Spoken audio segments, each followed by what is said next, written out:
votre frère perd sa nounou préférée, qui s'appelle Madame Dieudonné. On met ça dans une fiction, les gens disent c'est pas possible, c'est pourtant la pure vérité.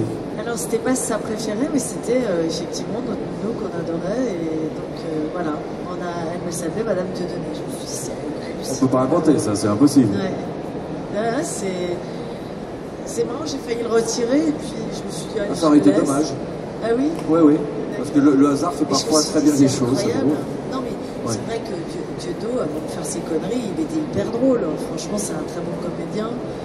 Et c'est exactement le genre de copain qu'on fréquentait quand on allait à la piscine. On habitait la banlieue parisienne, qui n'était pas une banlieue parisienne comme on en voit à la télévision, où il n'y avait pas de graffiti, les gens s'entendaient bien, c'était multirace, c'était plutôt assez...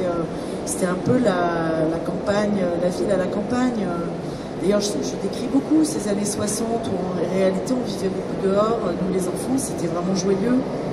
Et c'était chouette. Et on côtoyait des gamins comme ça qui avaient énormément d'humour. Et on se marrait bien.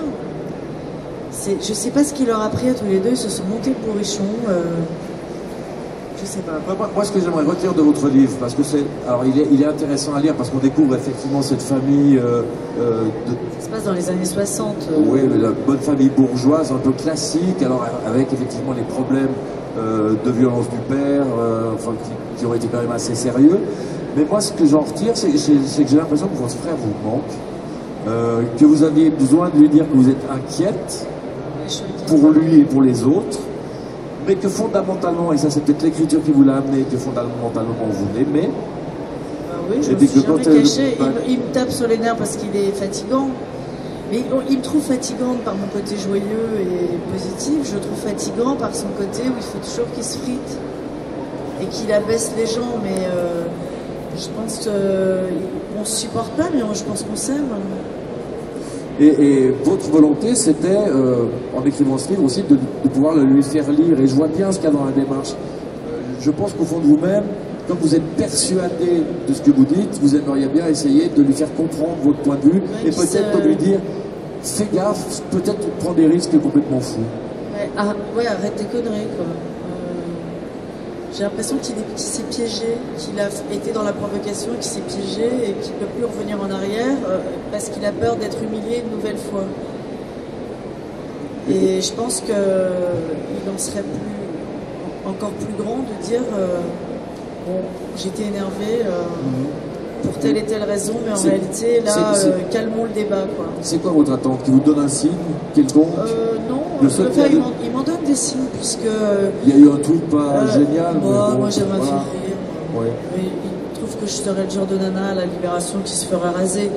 Ça montre que... Moi, ça m'a fait rire, parce que comme si je me bats contre le nazisme et l'antisémitisme, c'était exactement l'inverse qui était rasé. Donc ça prouve que c'est des conneries, donc c'est une manière de faire comme ça. S'il trouve que j'ai trahi, de toute façon c'est quelqu'un qui a toujours trahi dans ses pamphlets, même ses discussions, et il sait qu'il y a des tas de choses que j'ai gardées pour moi. Donc j'en ai encore sous le pied, je le sors pas. Donc, mais voilà. si vous appelez en disant j'ai lu ton livre et il m'a fait réfléchir, ce serait une grande victoire. Mais il le ferait jamais. On peut espérer, il faut toujours espérer. C'est vrai que je suis assez positive. Vous êtes positive. Non, ce que j'aimerais, c'est qu'ils réagissent en disant plutôt bon, on va un peu utiliser plus de diplomatie. Pas arrêter de toujours vouloir humilier l'autre quand on n'est pas d'accord avec lui. Parfois de dire ah bah vous avez raison, ouais, là, merci de m'avoir éclairé. Ouais, ou même sans dire vous avez raison, c'est votre avis, vous avez le droit de l'avoir, au moins ça. Si vous disiez... Il y a des choses où il peut être que de mauvaise foi. Si vous disiez j'ai lu ton livre et je comprends ton point de vue et ton ressenti, ce serait déjà une victoire? Je sais pas, j'attends pas de victoire, donc je sais pas ce que ça me ferait. C'est un pas dans la bonne direction pour parler autrement. Il est trop pudique, c'est quelqu'un, le paradoxe, il est écorché vif, donc le paradoxe c'est qu'il a envie que... Ça le met mal à l'aise que je dise qu'il a été un enfant qui a souffert et qui souffre encore, ça se voit que c'est pas un mec épanoui. objectivement, ça se voit à sa tête, que c'est quelqu'un qui est dans une espèce mais qui se rend compte qu'il peut entraîner les gens dans sa chute. Que lui, il a envie d'aller dans la chute, c'est une chose, mais qu'il n'entraîne pas les autres. Ils ont beaucoup à y perdre. Je sais pas, des tas de gens qui disent oui, machin, etc. On peut leur dire, ben, allez-y, abandonnez votre sécurité sociale, les allocations familiales et machin. Vous le suivez? Et à un moment donné, c'est bien de critiquer le système, il faut faire la révolution, faut rien avoir à perdre, mais il faut avoir un plan derrière. Et voilà quoi, c'est le chaos, c'est le chaos. La guerre, c'est les larmes. Et pour l'instant, j'ai pas l'impression que ce soit une réconciliation qui fait en faisant une quenelle sur le mémorial de la Shoah. C'est une provocation, c'est une blague de sale gosse, mais ça blesse des gens et donc ça ne peut pas réunifier les gens. Ça ne peut pas, c'est impossible. Vous venez de prononcer deux mots importants, hein, réconciliation, réunifier. J'aimerais être sûr de bien saisir votre attente, parce qu'elle est partagée entre votre volonté de protéger votre frère, la volonté de protéger d'autres gens sur les conséquences. Ce que je voudrais, c'est continuer à vivre en France dans la paix. Oui. Et la condition, le miracle, il a eu lieu 74 ans, 70 si on retire la guerre d'Algérie, je crois. Je voudrais juste que les communautés se tapent pas sur la gueule, si c'est possible. Pour l'instant, le ton qu'il prend et la manière dont il présente les choses ne peuvent que faire monter le vinaigre. Ça peut que tourner au vinaigre.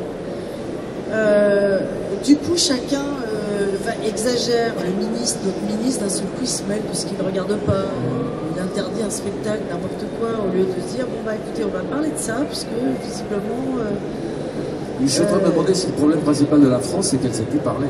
Ah non, mais maintenant, c'est soit il faut casser les gens, soit, voilà, c'est ça, soit d'un seul coup, dès qu'on parle de ça, tout le monde fait l'horreur, c'est impossible, on ne peut plus. Alors on ne sait plus argumenter, on agresse. On n'a plus le droit de parler, rien du tout. Il y a des tas de mots qu'on n'a plus le droit de dire à la télé ou ailleurs. Je pense qu'en France, le dialogue est devenu extrêmement difficile. On ne peut plus parler d'immigration, autrement, c'est qu'on est le péniste. C'est-à-dire que chaque chose est estampillée. C'est vraiment... alors moi, je suis pour la liberté d'expression, pour le coup. Mais la liberté d'expression qui veut dire qu'on fait attention à l'autre, on l'écoute réellement, on ne le blesse pas. Quand on le blesse, ça peut arriver, on demande pardon. Ça paraît con, hein. Et on essaye de vivre en bonne intelligence. La France a été un pays où on a accueilli plein de gens. Si ça devient l'exemple qu'il ne faut pas le faire, c'est terrible pour les pays qui ont besoin d'être absorbés par d'autres pays parce que ça ne va pas bien chez eux, quoi. Et notre pays, il est merveilleux. Il y a plein de choses qui sont dysfonctionnantes, mais on peut l'améliorer que si on aime notre pays, si on s'aime les uns les autres et si on apprend à vivre ensemble. Ça fait un peu baba cool, je suis désolée, mais la punkitude, je ne suis pas sûr que ça nous amènera à grand chose. Même pas baba cool, parce qu'il n'y a pas besoin d'en monter si loin. Je pense que la marche Black Lamber, aujourd'hui, elle n'est plus possible. Les communautés se regardent trop en chien de faïence pour que ce soit possible. Je ne sais pas ce que vous en pensez. Heureusement, j'ai rencontré des petits mecs qui adorent l'égalité et la réconciliation et qui m'ont rassuré un peu, ce qui, eux, voient les moments défaillants de mon frère, que j'ai rencontré hier enfin, peu importe. J'ai oublié le nom. À Étampes. Et ça m'a vachement rassuré. Je me suis dit, eux, ils disent, ah ouais, mais votre frère, il déconne quand il dit ça, machin. Effectivement, le mec, en fait, il avait vérifié les choses. Je ne suis pas d'accord. La manière dont il le présente, c'est exagéré. Ou on peut comprendre de l'autre côté aussi, machin, etc. Je me suis dit, ah, ouais, si les gens réfléchissent par eux-mêmes, c'est pas dangereux. Mais si d'un seul coup on voit le complot partout, ça s'appelle de la paranoïa aiguë, hein, quand même. Vous êtes d'accord, on essaie de prendre une autre question dans le public? Ah bah ouais, bien sûr. Allez, ils sont là pour ça. Qui souhaite poser une question à